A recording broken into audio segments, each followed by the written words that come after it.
Hi எல்லாருக்கும் good morning, happy Onam. இன்றைக்கி வந்து ஓணம் விலாக் தான் பார்க்க போகிறோம். இது வரைக்கும் எல்லா ஓணமும் நான் எங்கள் அம்மா வீட்டில் தான் செலிப்ரேட் பண்ணியிருக்கேன். மேரேஜ் ஆகி இந்த 4 இயர்ஸில் இது வரைக்கும் ஒரு தடவை கூட ஓணம் செலிப்ரேட் பண்ணல. இந்த தடவை பூக்களம் போடணுன்னு எனக்கு ஆசையாக இருந்தது. கன்சீவாக இருக்கும்போது ஆசைப்பட்டால் பண்ணணும் அப்படிங்கிறதுக்காக அவர் நேற்றே கொஞ்சம் பூ மார்க்கெட் போய் பூவெல்லாம் வாங்கிட்டு வந்துட்டாங்க. ரெஃபரன்ஸ்க்கு நான் ஒரு பிக்சர் வச்சுருக்கேன். இந்த மாதிரி தான் க்ரியேட் பண்ணலான்னு இருக்கேன் இருக்கிற பூவை வச்சு. அதனால பூ எல்லாமே கட் பண்ண ஆரம்பிச்சிட்டோம். கொஞ்ச நேரம் கழித்து எனக்கு ஹெல்ப் பண்ணுறதுக்கு ஒரு மேடமும் வந்துட்டாங்க.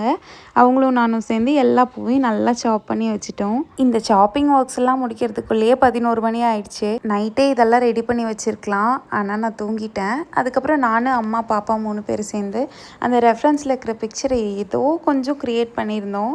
அண்ட் இதெல்லாம் போடுற எக்ஸ்பீரியன்ஸே ரொம்ப நல்லா இருந்துச்சு. ரொம்ப நாள் கழித்து ஒரு குவாலிட்டி டைம் ஸ்பெண்ட் பண்ண மாதிரி இருந்தது. அண்ட் அவுட்புட் வந்து இந்த மாதிரி தான் இருந்தது. ரொம்ப சூப்பராக இருந்தது.